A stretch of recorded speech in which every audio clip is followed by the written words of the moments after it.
우리는 지난주에 칠병이어의 기적에 대해 나누었습니다. 칠병이어는 예수님이 떡 7개와 물고기 2마리로 4천 명을 먹이시고도 7광줄이나 남게 하신 그 사건인데요. 이 의미가 무엇이라고 했습니까? 생명의 떡이신 예수님께서 모든 믿는 자들에게 베푸시는 구원을 의미한다. 특별히 오병이어가 유대인들을 대상으로 했다면 칠병이어는 이방 땅에서 베푸시는 이적으로 이방 민족 나아가 열방에게도 그리스도를 믿는 자들에게 이 생명의 떡이신 예수님이 구원을 베푸시는 것을 상징한다 하였습니다. 여러분 기억하시죠? 그래서 우리도 이 은혜를 입은 자들이다. 그래서 우리도 이 복음을 전해야 한다 하였는데요. 자, 오늘은 우리가 예수님께서 이제 이 이방 지역 데가볼리 지역을 떠나서 요단 서편 달마누다 지방으로 이동하신 내용에 대해서 이야기를 하고 있습니다. 같이 본문을 보면서 은혜를 나누면 좋겠는데요. 우리 11절 말씀 같이 한번 읽어보겠습니다. 시작. 바리새인들이 나와서 예수를 힐난하며 그를 시험하여 하늘로부터 오는 표적을 구하거늘. 아멘. 예수님이 이제 이 지역으로 오니까 바리새인들이 예수님이 온 소식을 듣고 나와서 예수님을 힐난합니다. 여기서 힐난하다는 것은 트집을 잡았다 그런 의미예요. 쉬운 성경에서는 시비를 걸기 시작했다 이렇게 번역을 하고 있는데요. 그렇게 예수님이 오신 것을 보고 이렇게 트집을 잡고 그리고 시비를 걸기 시작을 했는데 그 이유가 뭐냐면 하늘로부터 오는 표적을 구하면서 그렇게 예수님을 시험한 거예요. 하늘로부터 오는 표적을 우리에게 보이라. 당신이 메시아라면 그리스도라면 그런 표적을 우리에게 보여달라. 이렇게 바리새인들이 시비를 걸었다는 거죠. 그러면 여러분 한번 생각을 해보세요. 예수님께서 이미 많은 표적들을 보여주셨습니까? 안 보여주셨습니까? 많이 보여주셨죠. 마가복음 안에서도 우리가 얼마나 많이 봤습니까? 귀신 들린 사람도 고치시고 나병 환자도 고치시고 중풍병자도 고치시고 심지어 폭풍도 잠잠케 하시고 무리도 걸으셨습니다. 또 오병이어와 칠병이어는 생명의 떡이신 예수 그리스도를 드러내고 있는 사건이다 하였는데요. 그렇게 많은 이적을 이미 표적을 많이 행하셨음에도 이 바리새인들은 어떤 거예요? 다시금 나와서 주님께 트집을 잡고 또 시비를 걸고 있는 거예요. 그 많은 표적을 이미 보이셨음에도 또다시 하늘로부터 오는 표적을 보이라 하면서 예수님께 이렇게 대항하고 있는 것인데요. 왜 이들이 이렇게 할까요? 왜 주님이 많이 행하였음에도 또 보이라고 할까요? 여러분 잘 들으세요. 이유는 간단합니다. 지금까지 예수님이 행하신 많은 표적들은 이 바리새인들이 원하는 표적들이 아니었기 때문이에요. 이해가 되십니까? 이들이 원하는 표적은 간단해요. 군사적인 메시아입니다. 이스라엘이 지금 로마의 지배에서 독립하는 것, 다시금 이스라엘이 다윗 때처럼 강대국이 되는 것, 부귀와 명예를 누리고 큰 힘을 얻는 그런 표적을 우리에게 보이라는 거예요.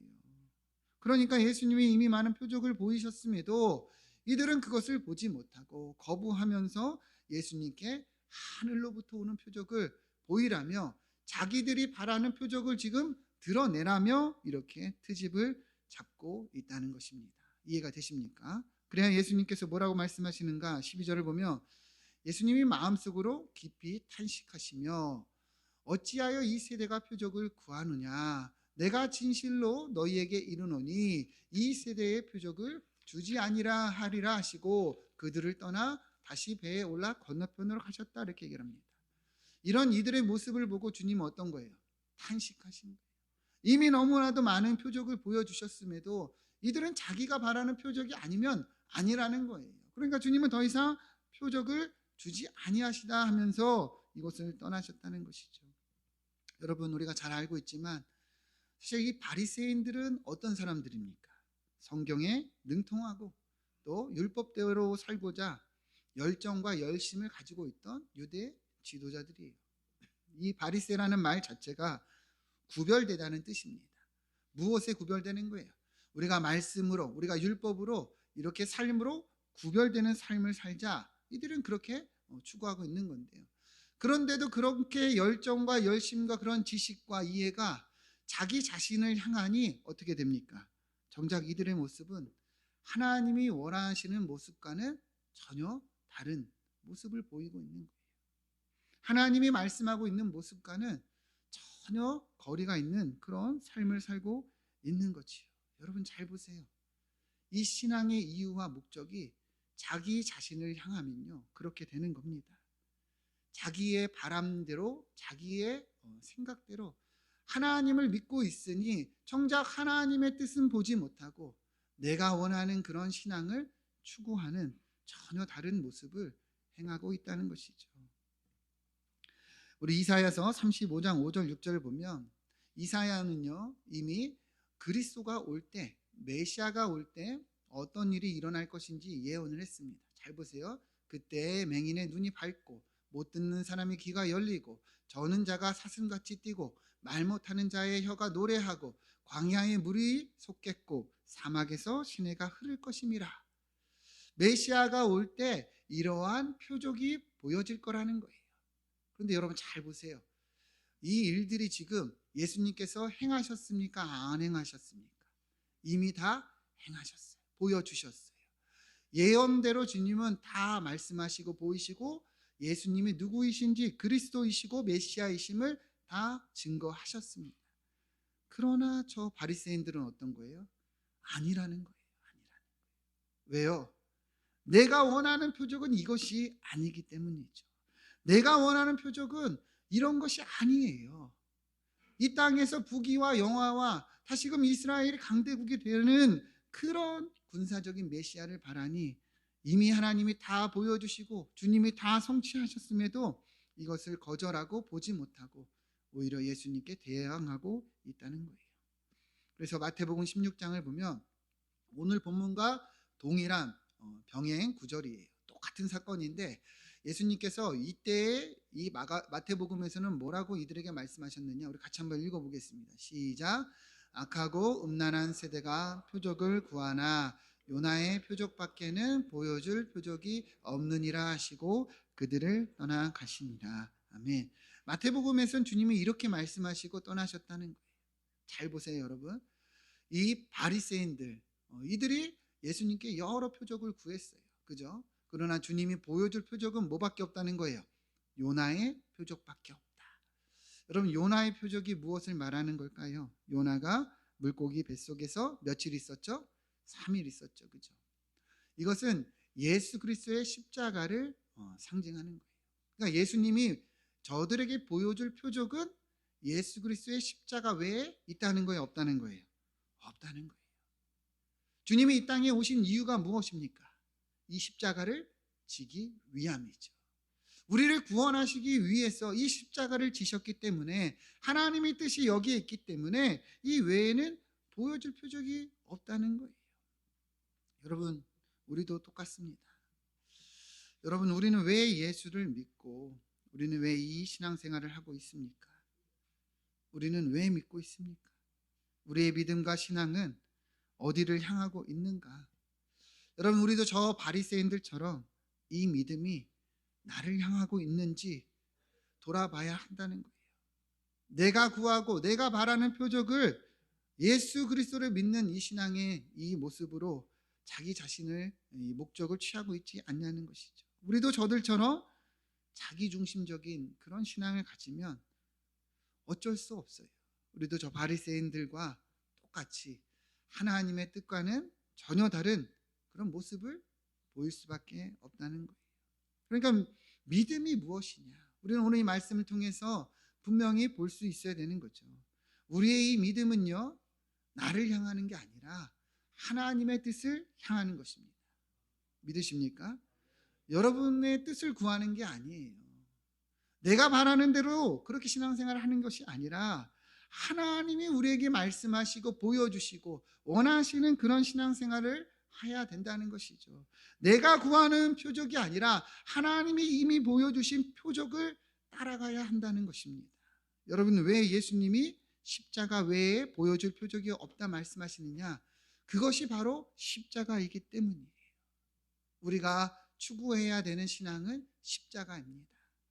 우리가 따라가야 되는 신앙은 십자가입니다. 이 십자가가 어떤 의미예요? 하나님의 뜻에 순종을 의미하는 거예요. 마태복음 26장 39절 보면 예수님께서 십자가를 지기 전에 이렇게 기도하셨어요. 얼굴을 땅에 대시고 엎드리며 기도하시되 아버지여 만일 할만하시거든 이 잔을 내게서 지나가게 하옵소서. 예수님은 완전한 육신의 몸으로 우리와 같이 인간이 되셔서 이 땅에 오셨습니다. 우리의 죄를 담당하시기 위해서 완전한 사람이 되셨어요. 그러니까 이 인간의 몸을 입으신 예수님도 십자가를 지는 것이 무겁고 힘들고 이것에 대해서 그 형벌이 그만큼 무거웠어요. 그러니까 하나님께 기도하는 거예요. 이 잔을 내게서 지나가게 하옵소서. 그러나 마지막에 뭐라고 얘기합니까? 그러나 나의 원대로 마시옵고 아버지의 원대로 하옵소서. 예수님은요 그렇게 하나님의 뜻을 구하고 기도하며 십자가를 지신 거예요. 왜 예수님이 십자가 외에 보여줄 표적이 없다 말씀하시는가? 저 바리새인들의 믿음은 자기 자신을 향하는 거예요. 그러나 주님은 이 십자가를 보여주시며 우리가 구해야 될 신앙, 이 믿음, 이 표적이 바로 여기에 있다는 것을 분명하게 보여주시는 거예요. 여러분, 우리의 믿음도 십자가를 향해 나아가야 합니다. 여러분과 제가 보여줄 수 있는 믿음의 증거는 십자가 외에는 없는 거예요. 믿으십니까? 예수님 뭐라고 말씀하셨어요? 마태복음 16장을 보면 이에 예수께서 제자들에게 이르시되 누구든지 나를 따라오려거든 자기를 부인하고 자기 십자가를 지고 나를 따를 것이니라. 아멘. 여러분, 예수님을 믿으십니까? 예수님을 믿는다는 것은 우리가 주님을 따라가는 것이죠. 그죠? 그러면 어떻게 해야 된다는 거예요? 나를 부인하고 내 십자가를 지고 주님을 따르는 거예요. 여러분, 이것을 분명히 바라볼 수 있어야 되는 거예요. 우리의 믿음은 다른 것으로 증거되지 않아요. 여러분들이 예수님의 제자고 주님의 자녀라면 여러분들의 십자가로 이것이 증거가 되고 이것이 우리가 나아가야 할 방향이라는 거예요. 누구든지 자기 목숨을 구원하고자 하면 잃을 것이나 누구든지 나를 위하여 제 목숨을 잃으면 찾으리라 분명히 말씀합니다. 우리가 주님을 따르는 길은 이 십자가 외에는 없다는 것을 주님은 분명히 말씀하고 있다는 것이죠. 그래서 사도 바울이 뭐라고 고백합니까? 우리 갈라디아서 2장 20절 말씀 같이 한번 읽어보겠습니다. 시작. 내가 그리스도와 함께 십자가에 못 박혔나니 그런즉 이제는 내가 사는 것이 아니요 오직 내 안에 그리스도께서 사시는 것이라. 이제 내가 육체 가운데 사는 것은 나를 사랑하사 나를 위하여 자기 자신을 버리신 하나님의 아들을 믿는 믿음 안에서 사는 것이라. 아멘. 바울이 뭐라고 고백합니까? 이 다메섹에서 예수님을 만난 바울은 이 믿음이 무엇인지, 우리의 이 가야 될 길이 무엇인지 갈라디아서에서 분명히 얘기를 하고 있어요. 우리의 믿음은 그리스도와 함께 십자가에 못 박혀 죽는 것입니다. 그런즉 이제는 내가 사는 것이 아니요 누가 사는 거예요? 내 안에 그리스도, 내 안에 그리스도가 사는 거예요. 이것이 우리가 구해야 될 믿음이고 방향이고 표적입니다. 예수를 믿는 것은 간단해요. 한번 따라해 봅시다. 내가 죽는 것이다. 내가 죽는 거예요. 내가 죽는 것 외에 다른 것이 없다는 것이죠. 내가 죽는 것이 무엇입니까? 내 뜻이 아니라 하나님의 뜻을 구하는 거예요. 나를 향하는 신앙이 아니라 하나님의 뜻을 구하는 신앙이 돼야 된다는 거예요. 여러분 그렇게 살고 계십니까? 여러분 그렇게 믿고 계십니까? 우리는 그렇게 날마다 자기 십자가를 지고 그렇게 따라가야 된다는 거예요. 그렇지 않으면 분명합니다. 우리도 저 바리새인들과 같이 그런 모습을 취할 수밖에 없어요. 이 신앙이 나를 향하고 내가 주인되어 내가 바라는 그런 신앙의 모습을 보이면 하나님의 뜻과는 전혀 다른 모습을 보일 수밖에 없다는 거예요. 제가 쉽게 예를 들어 보겠습니다. 자기 십자가를 지는 것이 무엇이냐? 간단한 예를 들면 우리가 살다 보면 뭐 직장이나 공동체 안이나 또 교회 안에서도 여러 문제들이 생겨납니다. 생각의 차이나 성격의 차이나 여러 문제들로 인해서 우리는 갈등도 일어나고 오해도 생기고 그러다 보면 자존심도 상하고 그리고 기분도 나빠지고 그리고 그러한 부분에서 이제 관계가 심해지면 깨어질 때도 있죠. 그러면 여러분 여기서 자기 십자가를 지는 건 무엇일까요? 우리는 어떻게 십자가로 표적을 나타내고 우리 믿음을 드러낼 수 있는가? 자 보세요. 잘 보세요 여러분. 내가 느끼는 감정은 분명해요. 짜증이 납니다. 화가 납니다. 그죠? 이거는 나쁜 것이 아니에요. 당연한 거예요. 우리가 살다 보면 그런 감정이 드는 것은 본능적이고 자연스럽습니다. 오해가 생기면 그리고 억울하고 자존심이 상할 때도 있어요. 근데 여기서 잘 보세요. 그래서 내가 느끼는 대로 내 감정대로 그렇게 따라가면 내가 사는 거예요. 안 보면 그만이지. 내가 나가면 그만이지. 마음대로 살면 여러분 내가 사는 거예요. 그러면 여기서 자기 십자가를 지는 것은 무엇입니까? 똑같은 상황이지만 내가 느끼는 대로 내 생각대로 내 감정대로 행하는 것이 아니라 하나님의 뜻이 무엇인지를 구하고 따라가는 것입니다. 여러분 이해가 되십니까? 우리 빌립보서 2장 3절 말씀 보시면 아무 일에든지 다툼이나 허용으로 하지 말고 오직 겸손한 마음으로 각각 자기보다 남을 낮게 여기고. 여러분 하나님의 뜻은요 이 성경에 분명히 우리에게 보여져 있습니다. 무슨 일이나 우리는 다투지 말라는 거예요. 허용으로 하지 말라는 거예요.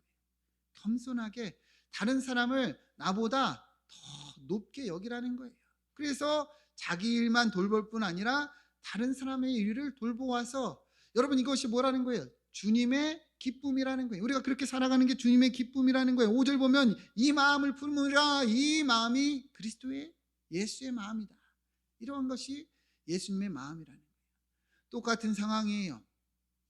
화가 나니까 나도 자존심이 상하니까 나도 그렇게 행할 수 있어요. 그러나 그것은 내가 사는 거예요. 내 육신을 따르는 것입니다. 그러나 오늘 말씀을 따라서 그래 하나님이 다투지 말라 그랬지, 겸손하게 하라 그랬지, 나보다 다른 사람을 더 높게 여기라 그랬지, 그것이 주님의 기쁨이라 했지 하면서 주님께 기도하고 내 감정을 뒤로 하고 그렇게 살아갈 때 내가 아니라 내 안에 누가 사시는 거예요? 그리스도가 사시는 거예요. 그러할 때 성령의 열매가 나타나는 것입니다. 이것이 주님의 기쁨이고 이것이 그리스도 예수의 마음이라는 거예요. 주님이 먼저 우리에게 그런 모습을 보여주셨잖아요. 그러니까 우리도 그렇게 살라는 거예요. 여러분 사실 왜 갈등합니까? 왜 분쟁이 일어납니까? 예수를 믿으나 많은 성도들이 여전히 이것을 보지 못해요. 이유를 다른 데서 찾아요. 누구 때문에 그랬다. 저 사람 때문에 그랬다. 저 집사님 때문에 그랬다. 저 권사님 때문에 그랬다. 목사님이 그런다. 장로님이 그런다. 밖에서 이유를 찾아요. 그러나 성경은 아니라는 거예요. 하나님은 그게 아니라는 거예요. 문제는 너희 안에 있다는 거죠. 너가 죽지 않고 너가 말씀을 따르지 않고 너가 살고 예수 그리스도가 살지 못하니 계속해서 이 근본적인 문제가 해결되지 않다는 거예요. 그럼 바울도요 이렇게 고백했어요. 고린도전서 15장 31절 같이 한번 읽어보겠습니다. 시작.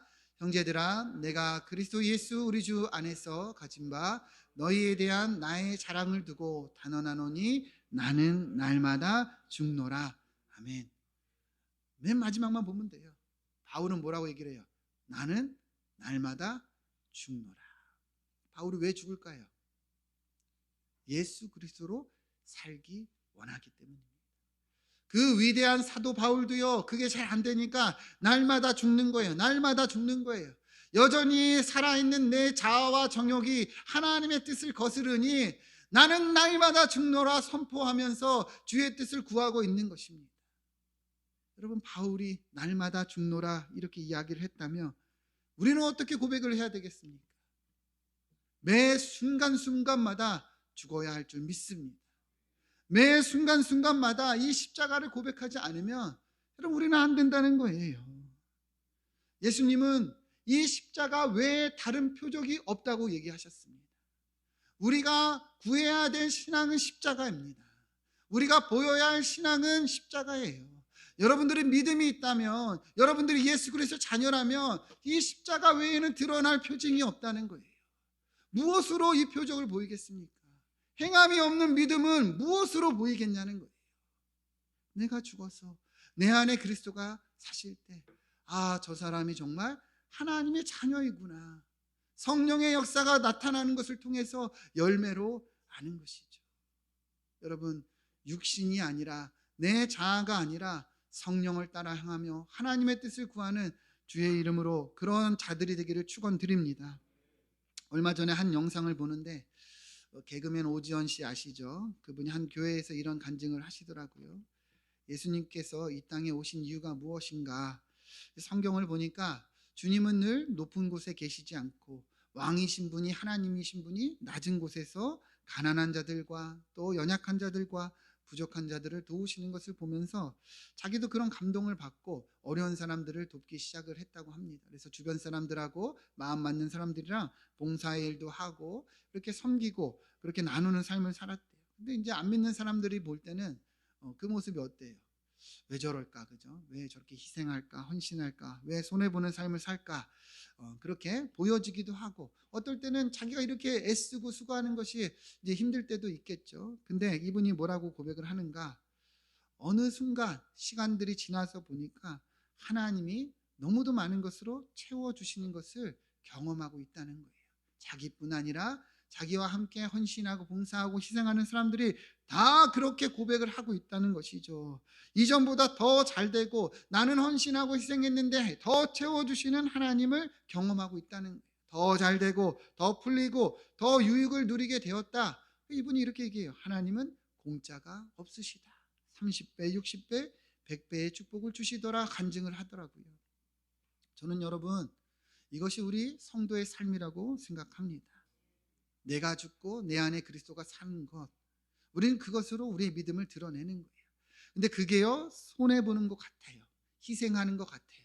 그리고 내 자존심이 정말 꺾이는 것 같아요. 그러나 그 삶을 누가 책임져 주신다는 거예요?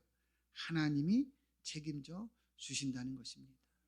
우리 마태복음 6장 33절 같이 한번 읽어보겠습니다. 시작. 그런즉 너희는 먼저 그의 나라와 그의 의를 구하라. 그리하면 이 모든 것을 너희에게 더하시리라. 아멘. 먼저 그의 나라와 의를 구하십시오. 그것은 십자가입니다. 내가 죽고 내 안에 그리스도가 사는 것, 하나님의 뜻을 구하고 우리가 순종하는 것, 그리할 때 이 모든 것을 더해 주신다는 거예요. 저는 여러분들에게 권면드리고 싶습니다. 제발 예수님 때문에 손해를 보세요. 제발 예수님 때문에 자존심도 상하시고 굴욕도 느끼시고 수치도 겪으시길 바랍니다. 그런 거 없이 우리가 무슨 십자가를 지겠다 말할 수 있겠냐는 거예요.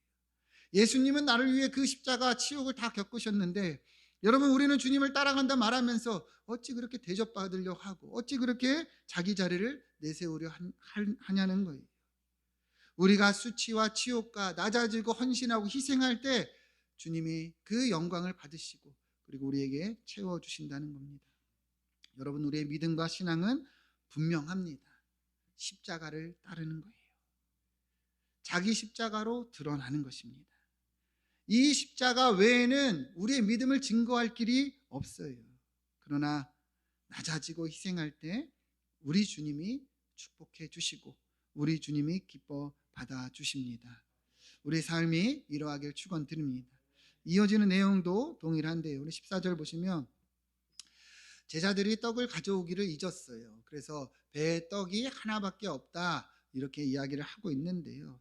이 의미를 보면 제자들이 깜빡하고 이제 칠병이어의 떡을 안 갖고 온 것처럼 보이지만 사실 원어로 보면은 의도적으로 떡을 가져오지 않은 것에 대해서 이야기를 하고 있습니다. 그러니까 일부러 제자들이 떡을 안 가져왔다는 거예요. 그래서 15절을 보면 예수님께서 이 제자들을 향해서 말씀하십니다. 뭐라 말씀하시냐? 경고하여 이르시되 삼가 바리새인들의 누룩과 해록의 누룩을 주의하라 이렇게 얘기를 하셨습니다. 여러분, 누룩이 뭐예요? 누룩.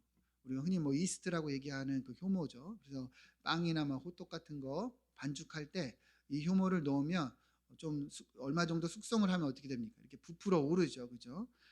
그러니까 이 누룩이라는 것을 보면 성경에서 부정적인 의미로는 뭔가 외식을 얘기하는 거예요. 실제보다 부풀어진 모습, 실제는 아닌데 모양만 있는. 그러니까 제자들에게 주님은 이 바리새인들이나 헤롯처럼 그러한 위선적인 신앙을 주의하라고 말씀하는 거예요. 왜요? 떡을 일부러 안 가져오고 그리고 잊은 것처럼 이렇게 행동하고 있는 것이죠. 여러분, 제자들이 왜 떡을 가져오지 않았을까요? 그 이유는 간단합니다. 제자들이요, 칠병이어의 기적을 보았죠. 그렇죠? 칠병이어는 누구를 대상으로 한다고 그랬어요? 이방인들 대상으로. 예수님이 이방인들을 모아서 풍성한 은혜를 베풀어 주셨어요. 너무도 많은 사람들이 이 떡을 먹었습니다. 근데 이 제자들의 마음은 좋지가 않은 거예요. 왜요? 이들은 유대인들이잖아요. 하나님의 은혜와 축복은 자기들을 향해야 된다고 이들은 생각하고 있어요. 우리가 선민이다. 그러니까 이방인들이 그런 풍요를 누리고 축복을 누리는 걸 보면서 싫은 거예요. 그러니까 더 이상 이러한 이적을 보고 싶지 않기에 그냥 떡을 하나만 가져온 거예요. 다 안 가져오기는 좀 그러니까 하나만 가져와서 이렇게 떡을 안 가져온 것처럼 이렇게 말하고 있는 것이죠. 그러니까 주님은 뭐라 그러는 거예요? 경고하시는 거예요. 너네들 지금 그거 위선이야. 왜요? 이들도 바리새인들처럼 자기들을 향하는 신앙을 추구하고 있잖아요. 내가 느끼는 대로, 내가 바라는 대로 하나님의 뜻이 어디 있는지를 모르고 그러한 위선적인 신앙을 취하고 있기 때문에 말씀하고 있는 거예요. 그런데도요, 제자들은 못 알아듣습니다. 16절 보시면 제자들이 수군거려 우리에게 떡이 없음이로다 이렇게 얘기를 합니다. 아직도 예수님이 떡이 없어서 이렇게 얘기하는 것처럼 이들은 착각하고 있다는 거예요. 그러니까 예수님이 뭐라고 합니까? 17절 잘 보시면 예수께서 아시고 이르시되 너희가 어찌 떡이 없음으로 수군거리느냐. 아직도 알지 못하고 아직도 깨닫지 못하느냐. 주님이 뭘 얘기하는지를 모르고 있냐는 거예요. 왜 이렇게 너희 마음이 둔하냐. 내가 이야기하는 것은 너희가 추구해야 되는 신앙은 하나님의 뜻을 바라고 하나님의 뜻에 순종하는 것이다. 이렇게 말씀하고 있는 것이죠. 18절 보면 너희가 눈이 있어도 보지 못하고 귀가 있어도 듣지 못하느냐, 또 기억하지 못하느냐 이렇게 이야기를 하십니다.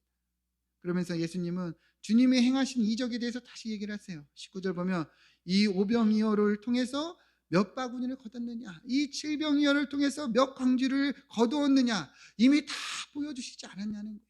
오병이어와 칠병이어가 뭐예요?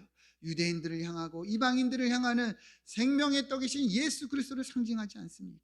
그런데도 뭐래요? 이들은 아직 모르는 거예요. 그래서 21절 같이 한번 읽어보겠습니다. 시작. 이르시되 아직도 깨닫지 못하느냐 하십니다. 아직도 깨닫지 못하느냐. 저는 여러분 이 말씀이 우리를 향하는 말씀이라고 생각합니다. 우리도 똑같아요. 수없이 우리가 십자가를 지어야 된다. 우리가 구해야 되는 것은 자기 십자가고 우리의 믿음은 이것으로 증거된다. 우리 주님은 수없이 말씀해 주셨습니다. 제가 지난주에도 나누고 지난주에도 나누고 수없이 나누고 있어요. 여러분 아직도 깨닫지 못하고 있지 않으십니까? 여러분들은 무엇을 추구하며 예수를 믿는다 말하고 있습니까? 내가 죽지 않으면 이 방향이 잘못된 거예요. 우리의 믿음은 십자가를 향해야 되는 것이고 내가 죽고 내 안에 그리스도가 사는 것입니다. 그러할 때 하나님이 기뻐 받으시고 이것이 예수의 마음이고 이것을 축복해 주신다 분명하게 말씀하고 있다는 것이죠. 여러분 안에는 어떤 갈등이 있습니까? 여러분 안에는 어떤 어려움이 있습니까? 여전히 내가 죽지 못해서 발생하는 문제들이 무엇이 있습니까? 여러분 예수 그리스도의 십자가와 함께 이 시간 죽기를 축원드립니다. 내가 죽고 누가 사는 거예요? 내 안에 그리스도가 사시는 것입니다. 그것이 성령을 따르는 삶이고 하나님의 뜻이 우리 삶에 이루어지는 삶입니다. 아직도 깨닫지 못하느냐? 주님 물으실 때 아닙니다. 주님 알고 깨닫고 이제 행하겠습니다. 이렇게 실천하는 이렇게 축복받는 여러분들의 삶이 되기를 주님의 이름으로 축원드립니다. 기도하겠습니다.